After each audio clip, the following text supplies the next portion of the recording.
సుదీర్ఘ మన్నిక NBC bearing సమర్పించు హెడ్లైన్స్. ఏపీలో 4వ శ్వేతపత్రం విడుదల. ఖనిజ సంపదను దోచారన్న చంద్రబాబు, భూములను ఆక్రమించారని ఆరోపణలు. తెలంగాణలో రైతు మాఫీకి గైడ్ లైన్స్. ప్రతి రైతు కుటుంబానికి 2 లక్షల రుణమాఫీ. స్వల్పకాలిక పంట రుణాలకు వర్తింపు. ప్రభుత్వాన్ని కాపాడుకోవడానికే చేరికలు. మీరు పడగొడతానంటే చూస్తూ కూర్చోవాలా? బండికి మంత్రి పొన్నం కౌంటర్లు. హుసేన్ సాగర్ కు భారీగా వరద నీరు. నిన్నటి వర్షానికి ఒక్కసారిగా పెరిగిన నీటి మట్టం. లోతట్టు ప్రాంతాల ప్రజలకు హెచ్చరికలు. హైదరాబాద్ లో భారీగా డ్రగ్స్ స్వాధీనం. డ్రగ్స్ సేవిస్తూ దొరికిన రకుల్ సోదరుడు. గతంలో డ్రగ్స్ కేసులో ఆరోపణలు ఎదుర్కొన్న రకుల్.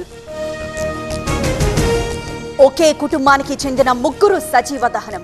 తమిళనాడులోని కడలూరులో దారుణం. హైదరాబాద్ లో పనిచేస్తున్న ఐటీ ఎంప్లాయీ. సుదీర్ఘ మన్నిక ఎన్బీసీ బేరింగ్ సమర్పించు హెడ్లైన్స్.